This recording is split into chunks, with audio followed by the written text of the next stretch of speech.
Good morning दोस्तों। मैं आपका दोस्त गौरव और आई होप आपकी प्रिपरेशन बहुत जल्दी होगी।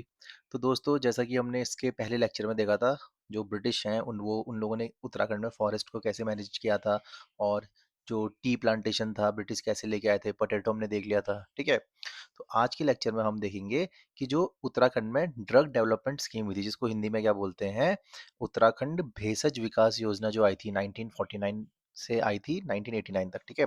तो इसमें क्या क्या हुआ था, जैसे कोऑपरेटिव ड्रग फैक्ट्री लगी थी रानीखेत में ना, तो ये क्वेश्चन पूछता है। ठीक है। तो चलो हम ज़्यादा बात नहीं करते, हम सीधे स्टार्ट करते हैं। सबसे पहले तो देखो आज का क्या है, सबसे पहले है drug development scheme and institution. ठीक है। ड्रग डेवलपमेंट स्कीम, एक सेकंड में हाईलाइटर पकड़ता हूँ।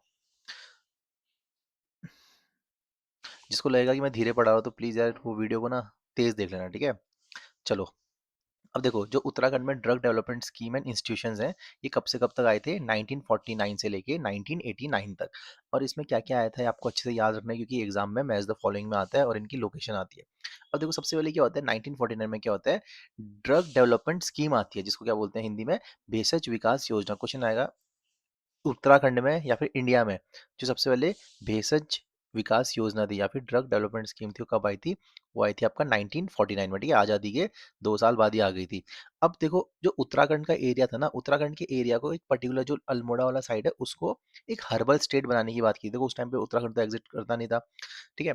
तो उनने क्या किया था, जो उत्तर प्रदेश का एक पहाड़ों का पार्ट था, जहाँ आजकल का क्या पड़ता है, अल्मोड़ा, रानी के देशव का इलाका पड़ता है, कुमाऊं का बीच का इलाका, उसको एक हर्बल स्टेट बनाने की बात की थी। ठीक है।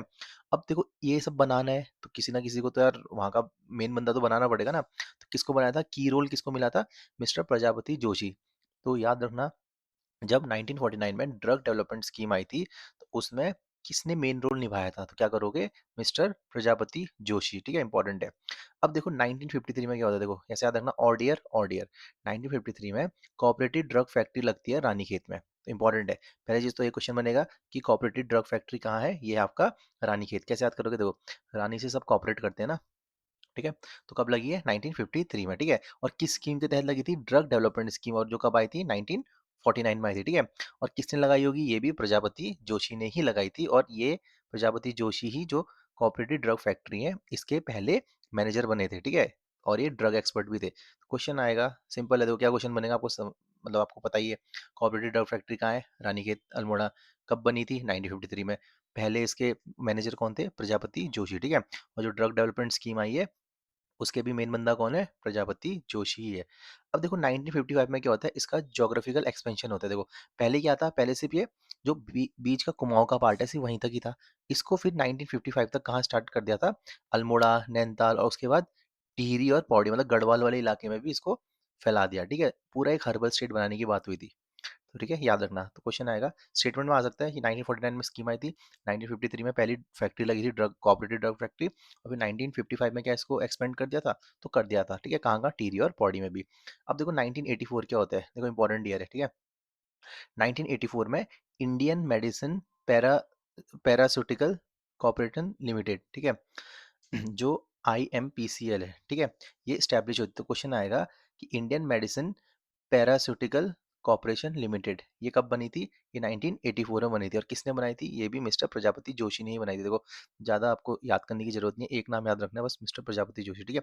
और ये कहाँ बनी थी, मोहन अल्मोड़ा में। ठीक है। याद रखना, IMPCL ऐसे याद करो कि IPL है। ठीक है। मेडिकल का IPL है, कहाँ हुआ था, मेडिसिन का IPL मोहन अल्मोड़ा में हुआ था। कोऑपरेटिव ड्रग फैक्ट्री करोगे तो कहाँ करोगे, रानीखेत करोगे। ठीक है। याद रखना, IMPCL कब लगी है, 1984 में। अब देखो 1972 से 80 के बीच में क्या होता है, एक एक ग्रुप बनता है। ठीक है। जिसको बोलते हैं डिस्ट्रिक्ट ड्रग एसोसिएशन या फिर भेषज संघ। जैसे पहले क्या होता है, ग्रुप नहीं बनते थे कि यार हम यूनियन वाले हैं, तो वैसे ही जो जो भी ड्रग एसोसिएशन, भी मेडिसिन वगैरह वाले होते थे, इन लोगों ने अपना एक ग्रुप बनाना स्टार्ट कर दिया था। ठीक है। जिसको क्या बोलते थे, डिस्ट्रिक्ट ड्रग एसोसिएशन। अब क्वेश्चन आ गया कि जो डिस्ट्रिक्ट ड्रग एसोसिएशन है, ये कब बना था, तो ये बना था आपका 1972 से 1980 के बीच में। ठीक है। और सबसे पहले इसने कहाँ स्टार्ट किया था, पिथौरागढ़ और नैनीताल में। गाइस स्टेटमेंट वाले क्वेश्चन बन सकते हैं। देखो सिंपल, आपको इतना याद करना है कि जो डिस्ट्रिक्ट ड्रग एसोसिएशन था, ये कब बना था, 1972 के आसपास बन गया था। और इसने अपना जो डिस्ट्रिक्ट लेवल, मतलब इनने जो संघ बनाया था, जो ग्रुप बनाया था इन लोगों ने, ये कहाँ का अपना स्टार्ट किया, इनने मतलब डिपार्टमेंट ने स्टार्ट किया। तो सबसे पहले कहाँ गए थे, पिथौरागढ़ और नैनीताल में। ठीक है। याद रखना। अब देखो ये क्वेश्चन बहुत आता है। 1989 में क्या बना था? हर्बल रिसर्च इंस्टीट्यूट, ठीक है। हर्बल रिसर्च रिसर्च इंस्टीट्यूट को क्या बोलते हैं? आपका हर्बल रिसर्च इंस्टीट्यूट को हिंदी में बोलते हैं, एक सेकंड ना, हाँ, जड़ी बूटी शोध एवं विकास संस्थान बोलते हैं। तो याद रखना कि 1989 में क्या बनता है? Herbal research institute. और ये कहाँ बनता है? गोपेश्वर चमोली में बनता है गाइस, अच्छे से याद रखना। सामने लिखा है देखो, जड़ी बूटी शोध एवं विकास संस्थान, ठीक है गाइस। पीछे से थोड़ा हल्ला आ रहा होगा, प्लीज इग्नोर कर लेना। अब देखो क्या है, British administrative rules and customary laws. यहाँ से क्वेश्चन आते हैं। देखो ये तो ये था कि यार उत्तराखंड में जो भी मेडिसिन वगैरह था, ठीक है, और जो भी स्कीम्स वगैरह थी मेडिसिन के लिए, वो सब ये था। अब मैं पढ़ाऊंगा ये ज़्यादा इंपॉर्टेंट है। देखो सबसे पहले पूछते हैं Kumaon water rules. Kumaon water rules कब आया था? 1917 में आया था, ठीक है, इंपॉर्टेंट है। और ये कुमाऊं वाटर रूल्स आया था, ये किस एक्ट के थ्रू आया था? Scheduled district act 1874। कैसे याद करोगे? देखो मैंने आपको बताया था कि स्केड्यूल्ड डिस्ट्रिक्ट एक्ट 1874 है, याद रख लो क्योंकि इससे बहुत चीज़ें हुई थी, ठीक है। अब देखो कुमाऊं वाटर रूल्स में क्या कहा गया था? जो भी वाटर रिसोर्सेज होते हैं, जैसे कि पानधारे होते हैं या फिर नौले वगैरह होते हैं या फिर छोटी मोटी गाड़ नदियाँ, उसमें अंग्रेजों ने अपना रूल बनाना स्टार्ट कर दिया था। सबसे पहले क्या था? डायरेक्ट क्वेश्चन आता है, कुमाऊं वाटर रूल्स कब आया था? 1917, ठीक है। फिर जो कुमाऊं वाटर रूल्स था, इसको 1930 में और अमेंड कर दिया, ठीक है। जो 1917 में जो 1917 में कुमाऊं वाटर रूल्स आया था, इसको अमेंड कर दिया गया था। कब? 1930 में, याद रखना। अब इसमें क्या किया था? जो घराट थे, ठीक है, जो पानी के घराट थे, इनमें भी थोड़े रूल्स बना दिए गए थे। क्वेश्चन आएगा कि जो पानी के घराट है, पंचक्कियां बोलते हैं जिनको, ठीक है, तो इसमें जो रूल्स बनाए गए थे वो कब बनाए थे? कौन से वाटर रूल में? तो 1930 वाले वाटर रूल में, ठीक है, इंपॉर्टेंट है। अब एक बनी थी देखो कुमाऊं ग्रीवियंस कमेटी 1921 में, ये भी इंपॉर्टेंट है, क्वेश्चन आता है। जो कुमाऊं ग्रीवियंस कमेटी बनी थी, ये क्यों बनी थी? देखो उस टाइम पे क्या होता था, जो भी लैंड वगैरह लॉस होता था, पेड़ वगैरह कटते थे, ठीक है। अब यार उसके लिए यार किसी का घर चला गया या कुछ चला गया, उसे पैसे वैसे तो देने पड़ेंगे ना। तब ये ग्रीवियंस कमेटी बनी थी, ठीक है। ग्रीवियंस कमेटी का काम क्या था? ये आके देखती थी कि फॉरेस्ट का कितना लॉस हुआ है, लैंड कितना खराब हो गया, ठीक है, इस हिसाब से लोग मुआवजा वगैरह देते थे। अब जो ये कुमाऊं ग्रीवियंस कमेटी थी, इसने अपने काम को 3 जगह पे डिवाइड कर रखा था, जैसे कि अल्मोड़ा, नैनीताल और गढ़वाल, याद रखना, ठीक है। उस टाइम में 3 ही डिस्ट्रिक्ट थी, एक अल्मोड़ा है, एक नैनीताल है और एक गढ़वाल है। कब बने थे दोनों? ये दोनों बने थे आपके 1891 में। और गढ़वाल डिस्ट्रिक्ट कब बन गया था आपका? पहले बन गया था ना 1839 के आसपास, ठीक है। अब देखो क्या होता है, कुमाऊं रेवेन्यू पुलिस बिल आया था, कब आया था? 1932 में। कैसे डायरेक्ट फैक्चुअल क्वेश्चन है, इसमें मैं आपको क्या ही बताऊं, ठीक है। जो कुमाऊं रेवेन्यू पुलिस बिल है, कब आया था? 1932 में, याद रखना। अब एक है देखो कुमाऊं टेनेंसी या फिर ज्यूरिडिक्शन एंड प्रोसीजन बिल, ये आया था 1931। देखो इसमें क्या होता था? टेनेंसी एक्ट मतलब कि कौन जो भूमि का स्वामी है और कौन उसका वर्कर है, उन दोनों के बीच में मतलब क्या क्या मतलब कितने पैसे होंगे, क्या होंगे, मतलब ये एक्चुअली भूमि स्वामी और वर्कर्स के लिए एक्ट था, ठीक है, जिसको बोलते हैं कुमाऊं टेनेंसी बिल, जो आया था 1931 में, ठीक है। फिर आया था देखो कोड ऑफ क्रिमिनल प्रोसीजर, ये आया था 1898 में। देखो इसके तहत क्या किया गया था? जो पुलिस का काम था वो किसको दे दिया गया था? कानूनगो को दे दिया गया था, ठीक है। जो कानूनगो था उसको पुलिस की इंस्पेक्टर की पावर दे दी थी, और जो एक पटवारी था, पटवारी को सब इंस्पेक्टर की पावर दे दी गई थी, ठीक है। और जो ऐसा होता था, जो थोकदार और प्रधान है, ये लोग क्या करते? ये क्रिमिनल एक्टिविटीज दे के किसको दे देते थे? पटवारी को कंप्लेन करते थे, ठीक है। तो याद रखना कि जो कोड ऑफ क्रिमिनल प्रोसीजर है 1898, इसमें जो कानूनगो था, कानूनगो किसके बराबर की पोस्ट थी आज के? पुलिस इंस्पेक्टर के बराबर, ठीक है। और जो एक पटवारी था वो किसके बराबर था? एक सब इंस्पेक्टर के बराबर था। और पटवारी को कौन कंप्लेन करता था? थोकदार और प्रधान, क्योंकि देखो पटवारी और कानूनगो ये सरकारी होते थे, ठीक है, थोकदार और प्रधान सरकारी नहीं होते थे। कुछ भी क्रिमिनल एक्टिविटीज होगी तो थोकदार और प्रधान की पावर है कि भाई देख, मैं पटवारी को तेरी कंप्लेन कर दूंगा और तू फंस जाएगा, तो याद रखना, ठीक है। अब देखो ये है हेम्प कैनबिस फैक्ट्री। क्वेश्चन आता है कि पहली भांग की फैक्ट्री कब लगी थी उत्तराखंड में? तो 1936 में लगी थी, और कहाँ लगी थी? काशीपुर में लगी थी, ठीक है। और किसने बनाया था? ये रदरफोर्ड ने बनाया था गाइस, याद रखना। पहली भांग की फैक्ट्री, ठीक है, कैनबिस फैक्ट्री कब लगी थी? 1936 में। और कहाँ लगी थी? काशीपुर में, ठीक है। और किसने लगाई थी? रदरफोर्ड ने, इंपॉर्टेंट है। अब देखो उस टाइम पे क्या था ना, जब ब्रिटिशर्स आए थे उत्तराखंड में, तो उसको ब्रिटिशर्स को उत्तराखंड के जो रूल्स वगैरह लॉ वगैरह थे, कस्टमरी लॉज थे, वो जानने थे। तो ब्रिटिश क्या करते हैं, ब्रिटिश में 1919 में एक बंदे को अपॉइंट कर दिया, जिसका नाम क्या था? पन्ना लाल, इंपॉर्टेंट है। पन्ना लाल की बुक होती है कौन सी? कस्टमरी लॉ इन कुमाऊं का, स्टार मार्क कर लो, ठीक है। एक बंदा है जिसका नाम क्या है? पन्ना लाल। पन्ना लाल की बुक का नाम क्या है? Customary law in Kumaon. और जो पन्ना लाल था, पन्ना लाल को किसने अपॉइंट किया होता है? ब्रिटिशर्स ने अपॉइंट किया होता है, ताकि जो पन्ना लाल है वो ब्रिटिशर्स को क्या बताए? उत्तराखंड के जो भी लोकल कस्टमरी लॉ वगैरह है ना, ठीक है। क्वेश्चन आएगा कि ब्रिटिशर्स ने किसको अपॉइंट किया था? उत्तराखंड के लोकल कस्टमरी लॉज जानने के लिए। तो क्या करोगे, पन्ना लाल को, ठीक है। और पन्ना लाल ने ये सब चीज़ें बताई होंगी तो एक अपनी डायरी में लिखी होगी या एक बुक में लिखी होगी। तो उसकी बुक का नाम क्या था, कस्टमरी लॉ इन कुमाऊं, ठीक है। अंग्रेजों को जानकारी चाहिए उत्तराखंड के लॉ वगैरह की किसी लोकल से, तो लोकल बंदा किसको रखा था, पन्ना लाल, और उसने हर पन्ने में क्या लिख दिया, customary law in Kumaon, simple है, ठीक है।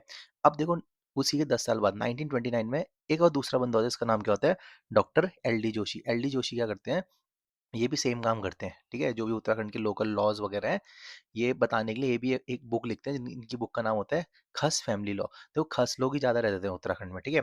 तो 80% खस लोग ही थे। तो तभी डॉक्टर एल डी जोशी ने जो बुक लिखी उनका नाम क्या था, खस फैमिली लॉ, ठीक है, detailing the customary legal practice of Kumaon. तो इनने भी सेम काम किया था, ठीक है। तो याद रखना किस किस को रखा था, पहले पन्नालाल और फिर एल डी जोशी। अब देखो ये कुछ एक्ट हैं गाइस, ये बहुत इंपॉर्टेंट है। इसकी मैं पीडीएफ आपको भेज दूंगा अपने टेलीग्राम चैनल पे। मेरे टेलीग्राम चैनल की लिंक है मेरे बायो में मिल जाएगी, ठीक है। अगर आपको ये वीडियो अच्छी लगी तो प्लीज़ लाइक और चैनल को सब्सक्राइब जरूर कर देना, ठीक है। मैं थोड़ा हड़बड़ा गया था स्टार्टिंग में क्योंकि यार पीछे बहुत हल्ला आ रहा था और ध्यान यहाँ वहाँ चले जाते हैं, ठीक है।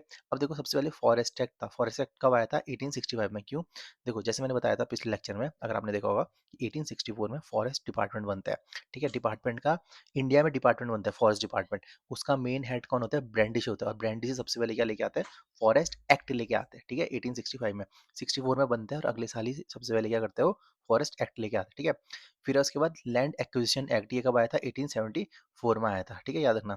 अब है कुमाऊं फॉरेस्ट रूल्स, ये 1931 में, गाइस ये डायरेक्ट क्वेश्चन आते हैं यहाँ से, ठीक है। इंडियन एविडेंस एक्ट कब आया था, 1872 के टाइम पे आया था।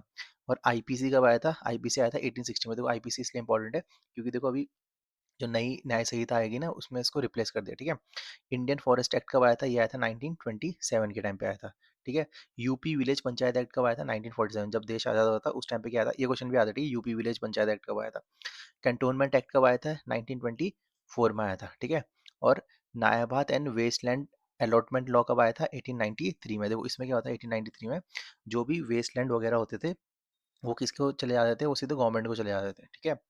North India canal and drainage act कब आया था, 1873 में, ठीक है। इसी के बाद से ड्रेनेज बनना स्टार्ट हुए थे, ठीक है, याद रखना। अब देखो यहाँ पे यही लिखा है, जो 2023 में क्या हुआ था, जो आईपीसी था, जो कब आया था, 1860 में आया था। इसको किसने रिप्लेस कर दिया है, भारतीय न्याय संहिता ने रिप्लेस कर दिया, ठीक है, बीएनएस ने। यही है क्योंकि यार ये काफी पुराना रूल था ना, आजकल तो यार देख नए नए क्रिमिनल्स हैं, ठीक है, तभी। अब देखो क्या था, irrigation revenue and judicial system क्या हुआ करता था ब्रिटिशर्स के टाइम पे, ठीक है। सबसे पहले देखो यहाँ से डायरेक्ट क्वेश्चन आता है, तराई कैनाल नेटवर्क 1861 किसने बनाया था, कैप्टन जोन्स। गाइस बहुत इंपॉर्टेंट है, कैप्टन जोन्स कौन था, जिसका भाग कहाँ था, भीमताल में, हमने पढ़ा था ना पिछले लेक्चर में, वो ये है, ठीक है। तो याद रखो, जो तराई कैनाल नेटवर्क, क्वेश्चन आएगा कि जो तराई इलाका है, तराई इलाका कौन सा इलाका है, आजकल का जो रुद्रपुर हो गया, सितारगंज हो गया, खटीमा हो गया, ठीक है। ये सब जो इलाके हैं, इन इलाकों का बोलते हैं तराई इलाका बोलते हैं, ठीक है। तराई इलाका क्या होता है, मलेरियल जोन, यहाँ मच्छर वगैरह काफी होते हैं, दलदली भूमि होती है, ठीक है। तो क्वेश्चन आएगा कि जो तराई में कैनाल बनाए हैं वो किसने बनाए थे, सिर्फ इतना याद रखो, कैप्टन जोन्स ने, ठीक है। कैप्टन जोन्स ने कहा बनाए, तराई में। और यहीं अगर काशीपुर में आता है, काशीपुर परगने में किसने बनाया था, तो क्या करोगे, मैकडोनल्ड, ठीक है। सिंपल है गाइस, तराई कैनाल नेटवर्क तराई में किसने बनाया है, 1861 में कैप्टन जोन्स ने। और वही अगर मैं काशीपुर परगना बोलो तो किसने करवाया था काशीपुर में, मैकडोनल्ड ने, ठीक है गाइस, इंपॉर्टेंट है। और जो तराई में जो कैनाल वगैरह बनाते थे किसके लिए बनाए जाते थे, इरिगेशन नेटवर्क के लिए, ये दोनों याद रखना, कैप्टन जोन्स तराई, काशीपुर में कौन था, मैकडोनल्ड, ठीक है।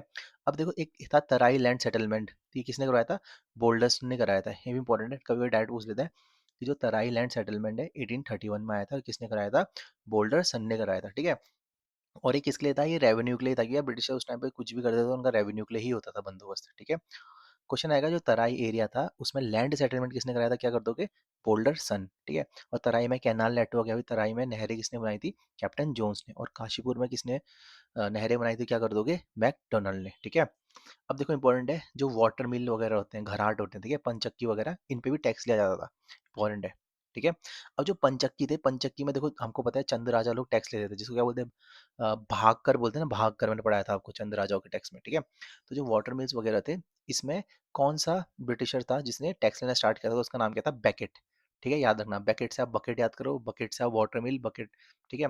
पंचक्की के पास आप बकेट ले गए, बाल्टी ले गए हो पानी के पास, ठीक है। तो याद रखना जो बैकेट था, इसने उत्तराखंड में सबसे पहले जो घराट होते थे जिनको पंचक्की बोलते थे उसमें इसने टैक्स लगाया था, ठीक है। और देखो क्या टैक्स था, जो पंचक्कियां जो घराट पूरे साल चलते थे उनसे 2 रुपया लेता था, ठीक है। और जो सिर्फ सीजन सिर्फ 6-6 महीने के लिए चलते थे उनसे कितना लेता था, 1 रुपया। तो देखो ना, 6 महीना मतलब 2 रुपया, और सिर्फ 6 महीने का 1 रुपया। और देखो कुछ घराट ऐसे होते हैं जो चैरिटेबल होते थे, मतलब कि जहाँ से, मतलब जहाँ पे ऐसा काम होता था जो राजा के वहाँ जा रहे हैं, या फिर अंग्रेजों के वहाँ जहाँ से राशन आ रहा है पिस के, ठीक है, या फिर मंदिरों के लिए जो मंदिरों के लिए राशन पिस रहा है जहाँ पे, ठीक है, तो उन पंचक्कियों से टैक्स नहीं लिया जाता था, ठीक है, तो याद रखना। ये वैसे इतना इंपॉर्टेंट नहीं है, देखो ये इंपॉर्टेंट है बैकेट वाला, ठीक है। अब देखो जुडिशल सिस्टम उनके टाइम पे क्या था, मैंने आपको बताया था 1864 में क्या हो गया था, जो कुमाऊं कमिश्नर था, कुमाऊं कमिश्नर के पास इतनी पावर आ गई थी, कुमाऊं कमिश्नर खुद में ही कोर्ट बन चुका था, जैसे आजकल हाई कोर्ट है ना, हम डिस्ट्रिक्ट कोर्ट जाते हैं, हाई कोर्ट जाते हैं, तो उस टाइम पे ऐसा नहीं था। 1864 में क्या था, आपको अगर कुछ भी दिक्कत है, आपकी बात कौन सुनेगा, कमिश्नर सुनेगा, और कमिश्नर सुन के सीधे डिसाइड करेगा, ठीक है। अब देखो क्या था, सुप्रीम जुडिशियल अथॉरिटी टिल 1894, ठीक है, 1894 तक क्या था, कमिश्नर एपेक्स बॉडी था। और कब से था ये, 1864 से, मैंने आपको बताया 1864 से 1894 तक सबसे बड़ा कौन था, कमिश्नर ही हुआ करता था, ठीक है, मतलब जो आज का चीफ जस्टिस है समझ लो, उस टाइम पे कमिश्नर था। फिर क्या हुआ, उत्तराखंड में सेशन कोर्ट्स आए, ठीक है, कब से कब तक, 1894 से 1914 तक, ऑलमोस्ट 20 साल तक आए, ठीक है, तो याद रखना, from 1894 to 1914 AD session courts आए। सेशन कोर्ट्स क्या होते हैं, जो भी क्रिमिनल वगैरह, जो भी मतलब तगड़े वाले केस होते हैं, मर्डर वर्डर क्रिमिनल केस हो गया, ये सब हो गया ना, तो ये सब सेशन कोर्ट्स में देखा जाता है, ठीक है, तो यही था। अब देखो जुडिशियल सेपरेशन हो गया था 1914 में, देखो 19, देखो सबसे पहले क्या हुआ है, जो कमिश्नर है उसको ही मेन अथॉरिटी माना था, कब तक, 1894 तक। फिर 1894 से 1914 तक क्या हुआ, सेशन कोर्ट्स बनाए, ठीक है। फिर 1914 में क्या हुआ, जो जुडिशियल डिपार्टमेंट था इसको अलग कर दिया, ठीक है, और जो हाई कोर्ट बने थे उस टाइम पे, हाई कोर्ट के अंदर डाल दिया था जुडिशियल सिस्टम को, ठीक है, याद रखना। और पहला मुंशी अपॉइंट किया था 1929 में, और कब किया था, ठीक है, 1929 में, याद रखना, ठीक है। स्टार्ट क्वेश्चन आएगा कि ब्रिटिश कुमाऊं में पहला जो मुंसीफ था उसको कब अपॉइंट किया था, 1929 में। मुंसीफ क्या होता है, एक टाइप का जज टाइप का समझ लो, ठीक है, तो यही होता है। तो गाइस यही थी आज की क्लास, आई होप आपको समझ में आई होगी। मैं इसकी पीडीएफ अपने चैनल में भेज दूंगा, चैनल की लिंक मेरे बायो में है, टेलीग्राम चैनल की लिंक। प्लीज़ वीडियो को लाइक करना, शेयर करना, सब्सक्राइब करना। गाइस देखो थोड़ा टफ होता है इसको पढ़ाना, क्योंकि यार ये सब हिंदी में है, बताओ, इतने तगड़े तगड़े वर्ड है हिंदी में, ठीक है। तो ठीक है गाइस, थैंक यू।